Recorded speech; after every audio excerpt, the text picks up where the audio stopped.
Hello everyone, welcome to my YouTube channel. My name is Shweta and currently I am second year BSc Nursing student at GMC Orai. So इस video में हम लोग बात करने वाले हैं कि आप BSc नर्सिंग कैसे कर सकते हैं, प्रोसेस क्या होता है एडमिशन प्रोसेस और गवर्नमेंट मेडिकल कॉलेज में कैसे एडमिशन ले सकते हैं. तो इस वीडियो में मैं बात करने वाली हूँ यूपी के लिए कि अगर आपको यूपी के किसी भी गवर्नमेंट कॉलेज में एडमिशन लेना है तो आप कैसे एडमिशन ले सकते हैं, एडमिशन प्रोसेस क्या होता है, एलिजिबिलिटी क्राइटेरिया क्या है. तो सारी बातों पे आज हम डिस्कस करेंगे.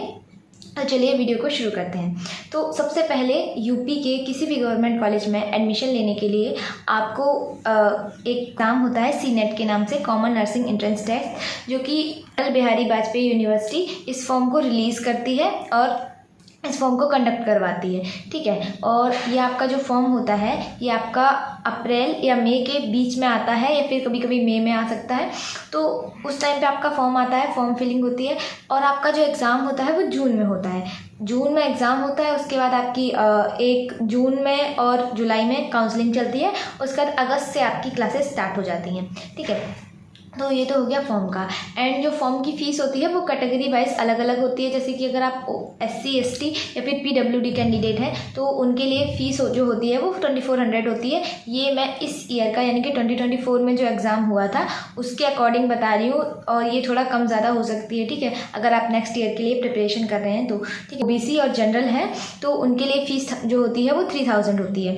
एंड अगर आप ये एग्ज़ाम देना चाहते हैं तो फिर एलिजिबिलिटी क्या होनी चाहिए. सबसे पहले आप बायोलॉजी से पास होनी चाहिए 12th में और आप यूपी के मतलब आपने यूपी से ही अपना 12th कंप्लीट किया होना चाहिए. आपका यूपी से ही कंप्लीट होना चाहिए 12th. आपके पास अगर आप प्रॉपर यूपी के हैं, आपके पास यूपी का डोमिसाइल है, तभी आप इस फॉर्म को फिल कर सकते हैं. बायोलॉजी से 12th पास किए होने चाहिए.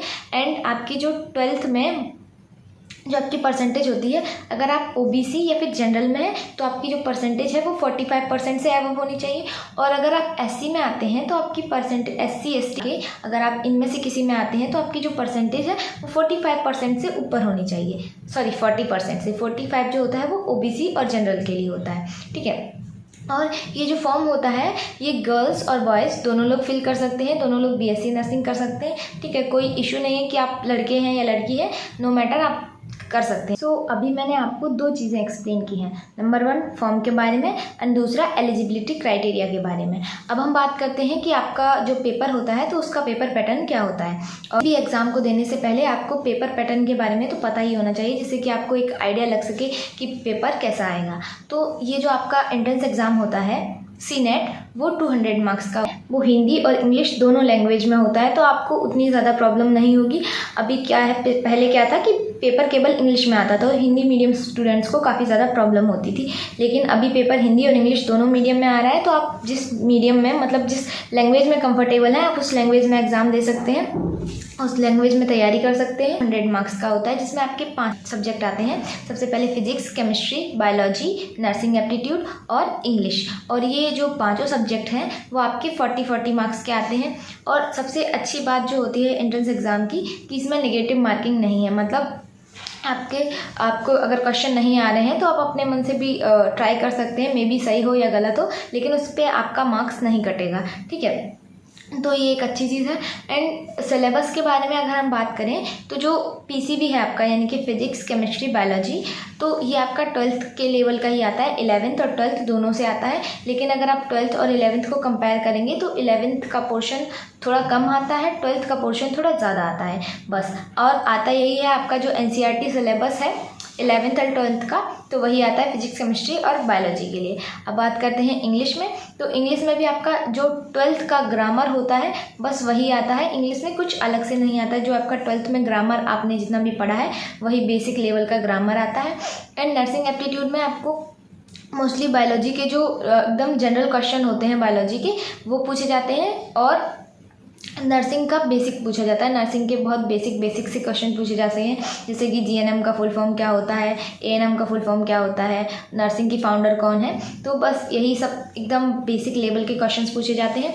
और जो आपका फिजिक्स केमिस्ट्री बायोलॉजी है तो उसमें बहुत टफ क्वेश्चन नहीं आते हैं, एकदम बेसिक लेवल के क्वेश्चन आते हैं। लाइक आपको जैसे फिजिक्स है तो फिजिक्स में सबको डर लगता है कि ज़्यादा टफ क्वेश्चन तो नहीं आते, तो इसमें क्या होता है कि आपसे मोस्टली थ्योरेटिकल क्वेश्चन पूछे जाते हैं फिजिक्स में भी और केमिस्ट्री में भी मोस्टली थ्योरेटिकल क्वेश्चन होंगे, और जो भी न्यूमेरिकल आते हैं तो वो बहुत ज़्यादा टफ नहीं आते हैं, बस ऐसे डायरेक्ट फार्मूला बेस आते हैं कि आप फार्मूला पुट करेंगे तो आंसर आ जाएगा, बस उतने ही डिफ़िकल्ट आते हैं, इससे ज़्यादा नहीं। और बायोलॉजी का तो नॉर्मल बायोलॉजी के भी क्वेश्चन पूछे जाते हैं, बहुत ज़्यादा डीप में क्वेश्चन नहीं पूछे जाते हैं।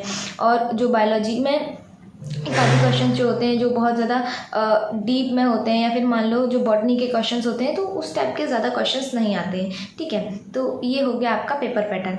अब हम बात करते हैं कि आपको तैयारी कैसे करनी है। ठीक है, फोर्थ और सबसे इम्पॉर्टेंट, तो देखो अगर आप अभी 12th में हो या फिर आप एक बार एग्ज़ाम दे चुके हो या फिर ड्रॉपर हो, तो देखो अगर आप 12th में हो अभी से आपको कैसे तैयारी करनी है। आपको बहुत ज़्यादा, अगर आपके पास टाइम नहीं है अलग से देने के लिए, तो बस आपकी जो फिजिक्स केमिस्ट्री बायोलॉजी है उसको आप अच्छे से पढ़ो, एंड थोड़ा थोड़ा ग्रामर जो है, मतलब ग्रामर कहने का मतलब जो 12th का जो ग्रामर है आपका इंग्लिश ग्रामर है उस पर थोड़ा ज़्यादा फोकस करना अभी इस टाइम पे, क्योंकि अगर आप अभी से करोगे तो आपको बाद में प्रॉब्लम नहीं होगी। एंड सेम आपका फिजिक्स केमिस्ट्री बायोलॉजी का है, क्योंकि अभी आप 12th में होगे तो आपको 11th का भी रिवाइज करना पड़ेगा, तो साथ साथ में जो रिलेटेड चैप्टर्स हैं 11th और 12th के तो उनको साथ साथ में पढ़ लेना। मतलब अगर आपका हो गया है वो चैप्टर तो ठीक है, लेकिन आप थोड़ा टाइम निकालिए और 11th और 12th को दोनों को अभी से साथ में लेके चलने की कोशिश करो, क्योंकि बाद में फिर अगर आपका एग्ज़ाम हो जाएगा, मतलब 12th ख़त्म होने के बाद आपके पास ज़्यादा टाइम नहीं बचेगा प्रिपरेशन के लिए,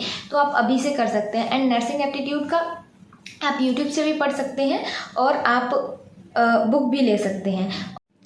एंड देखो आपको एंट्रेंस एग्ज़ाम के लिए बहुत ज़्यादा टफ पढ़ने की ज़रूरत नहीं है। अगर आप बेसिक लेवल का ही अच्छे से पढ़ते हैं तो आपका ये एंट्रेंस एग्ज़ाम क्लियर हो जाएगा। मतलब बहुत ज़्यादा ये नहीं कि बहुत ज़्यादा आप हार्ड पढ़ रहे हैं, इजी वाला जो पोर्शन है उसको आप ध्यान ही नहीं दे रहे हैं, तो आप लोग बेसिक टू थोड़ा मॉडरेट पढ़ने की कोशिश कीजिए, मतलब basic level to moderate level, उससे ज़्यादा नहीं, क्योंकि ये जो एंट्रेंस एग्ज़ाम है इसमें बहुत ज़्यादा टफ क्वेश्चंस नहीं पूछे जाते हैं। ठीक है, तो यही मुझे बोलना था कि आप एकदम डीप में मत घुसिएगा, मतलब डीप में घुसना है, बेसिक पढ़ना है, बहुत ज़्यादा हार्ड लेवल का आपको नहीं पढ़ना है, क्योंकि उतना ज़्यादा हार्ड लेवल पूछा नहीं जाता है। सो हम बात कर रहे हैं कि आपको बुक्स कौन सी लेनी है। तो देखो अगर आप 12th में हो तो आप अभी से अपना मतलब पढ़ ही रहे हो साथ में, तो आप फिजिक्स केमिस्ट्री बायोलॉजी अच्छे से पढ़ सकते हो अभी इस टाइम पे, और 12th का जो पढ़ रहे हैं आप उसके साथ साथ जो रिलेटेड चैप्टर हैं 11th से, तो उन चैप्टर्स को भी आप पढ़ने की कोशिश कीजिए साथ में, तो इससे आपको ज़्यादा बर्डन नहीं पड़ेगा और ईजीली आपका हो जाएगा। एंड ग्रामर जो है इंग्लिश ग्रामर उसको भी आप अच्छे से पढ़िए, आपका 12th में भी काम आएगा और आपको बाद में भी प्रॉब्लम नहीं होगी। और नर्सिंग एप्टीट्यूड का तो आप YouTube से पढ़ सकते हैं या फिर किसी भी बुक से, मतलब अगर आप चाहें तो बुक ले सकते हैं। एंड अगर आप ड्रॉपर स्टूडेंट हैं तो ड्रॉपर स्टूडेंट्स के पास तो अभी टाइम होगा काफ़ी अच्छे से, क्योंकि अभी टाइम है एग्ज़ाम में, नेक्स्ट ईयर होगा आप 2025 में, तो अभी अगर आप चाहें तो आप अच्छे से प्रिपरेशन कर सकते हैं। एंड बुक्स जो है वो बुक्स, पहली बात तो ये वीडियो कोई पेड प्रमोशन नहीं है, तो आप लोग ये मत सोचना कि मुझे प्रमोट करने के लिए बोला जा रहा है इसलिए बोल रही हूँ, ऐसा नहीं है। ये जो मैं बुक्स बताने जा रही हूँ अभी आपको, तो ये बुक्स मैंने अपने जूनियर से कंसल्ट करके बता रही हूँ, क्योंकि उन लोगों ने पढ़ी थी, मैंने नहीं पढ़ी थी, मैंने मिली बाइटी से पढ़ा था, और थोड़ा अपना जो मेरे पास बुक्स थी पहले से मैंने बस उन्हीं से पढ़ा था, कोई नई बुक्स नहीं ली थी। तो सबसे पहले एक बुक है लूसेंट की, जीके की बुक है, तो इसमें आपका जनरल साइंस जो है वो काफ़ी अच्छा दिया हुआ है और उससे काफ़ी क्वेश्चंस आए भी थे इस बार। लूसेंट की जीके की बुक है, और ये बुक जो है वो आपको हिंदी इंग्लिश दोनों मीडियम में अवेलेबल है, तो आप इसको खरीद सकते हैं। एंड एक बुक है एडू गोरिल्ला, तो ये बुक इंग्लिश में भी आती है और हिंदी में भी आती है, तो आप इसको भी परचेज़ कर सकते हैं। जो एडू गोरिल्ला है वो आपकी बीएससी नर्सिंग के लिए ही है, तो इसमें आपको physics chemistry biology English nursing aptitude सब कुछ मिल जाएगा। एंड एक बुक है यूपी सीनेट की, जो कि शायद दिशा प्रेप करके कुछ पब्लिकेशन का नाम मुझे याद नहीं है, पर यूपी सीनेट नाम से ये बुक आती है, आई थिंक दिशा पब्लिकेशन की है, बट एक्चुअल में मुझे उसका पब्लिकेशन याद नहीं है, पर सीनेट नाम से ही बुक आती है। तो उसमें भी आपका पूरा पेपर पैटर्न के अकॉर्डिंग ही दिया है, अगर आप चाहें तो आप उससे भी प्रिपरेशन कर सकते हैं। एंड एक बुक जो मैंने देखी थी, एक बुक है जो कि केवल नर्सिंग एप्टीट्यूड की है, मतलब 1500 MCQ उस पर लिखा था, बट एक्चुअल में उसमें 1500 तो नहीं थे, बट या उसमें 700 या 800 के समथिंग MCQ थे। टेस्ट प्रेप की एक बुक है जो केवल जो है नर्सिंग एप्टीट्यूड की है, और वो एक ही बुक में आपको हिंदी और इंग्लिश दोनों मिल जाएगा। तो अगर आप चाहें तो वो आप परचेज़ कर सकते हैं, पर वो केवल नर्सिंग एप्टीट्यूड की है। और अगर आप हिंदी मीडियम स्टूडेंट हैं तो ये मेरी पर्सनली एडवाइस है कि आप लोग अभी से थोड़ा थोड़ा इंग्लिश में पढ़ने की कोशिश कीजिए, क्योंकि अगर आप सेलेक्ट भी हो जाते हैं BSc नर्सिंग में तो आपको वहाँ पे इंग्लिश में ही पढ़ना पड़ेगा, तो फिर वहाँ पे आपको ज़्यादा प्रॉब्लम होगी। और अभी आपके पास टाइम है तो आप अभी थोड़ा थोड़ा चाहें तो आप कर सकते हैं, तो थोड़ा थोड़ा हिंदी टू इंग्लिश पढ़ने की कोशिश कीजिए। अगर आप बुक परचेज़ कर रहे हैं कोई भी, तो उसको प्रॉपर हिंदी में मत लीजिए, बायलिंगुअल बुक्स खरीदिए, या फिर आप जो भी नोट्स बना रहे हैं तो उनको थोड़ा थोड़ा इंग्लिश में भी पढ़ने की कोशिश कीजिए। एंड यूट्यूब पे भी काफ़ी चैनल्स हैं जो मैंने पहले ही बता रखे हैं एक वीडियो में, अगर आप चाहें तो आप लोग वीडियो देख सकते हैं। एंड ये प्रिपरेशन से रिलेटेड मैंने बता दिया, आपको फॉर्म के बारे में बता दिया, पेपर के बारे में बता दिया, एंड यस मैंने आई थिंक सब कुछ बता दिया है इस वीडियो में। सो अगर आप लोग को और ज़्यादा जानकारी चाहिए या फिर कोई चीज़ मुझसे मिसिंग है तो आप लोग वो बता दीजिएगा, कमेंट्स बॉक्स में मेंशन कर दीजिएगा, तो मैं उस चीज़ को अपलोड करने की कोशिश करूँगी। एंड एक वीडियो मैंने पहले अपलोड किया था तो उस पर काफ़ी अच्छा रिस्पांस मिला था। जूनियर्स के साथ इंटरव्यू वीडियो था वो, सॉरी इंटरव्यू नहीं था, जस्ट डिस्कशन वीडियो था कि BSc नर्सिंग की प्रिपरेशन कैसे करनी है, बुक्स वगैरह कौन सी लेनी है। तो आप लोग चाहें तो इस वीडियो को देख सकते हैं, आपको काफ़ी हेल्प हो जाएगी उस वीडियो से। और अभी तक जितने भी वीडियोज़ मैंने अपलोड करे हैं, जिनमें जैसे मैंने एक वीडियो बनाया था जिसमें मैंने बताया था कि आपको कौन कौन से चैनल्स फॉलो करने हैं यूट्यूब पे, और बुक के लिए भी मैंने पहले से बता रखा है, तो उन सारे वीडियोज़ की लिंक मैं दे दूँगी डिस्क्रिप्शन बॉक्स में। आपको जो वीडियो चाहिए तो आप लोग अपने अकॉर्डिंग देख लेना, क्योंकि वीडियोस काफ़ी ज़्यादा पड़े हुए हैं चैनल पे, बट आप लोग फिर भी कमेंट करके पूछते हो, सो इसलिए मैं बोल रही हूँ आप एक बार चेक कर लेना, उसके बाद आप कमेंट कर देना। तो अगर आपका कमेंट अप्रोप्रिएट होगा तो मैं ज़रूर रिप्लाई दूंगी, उस पर वीडियो ज़रूर बनाऊंगी।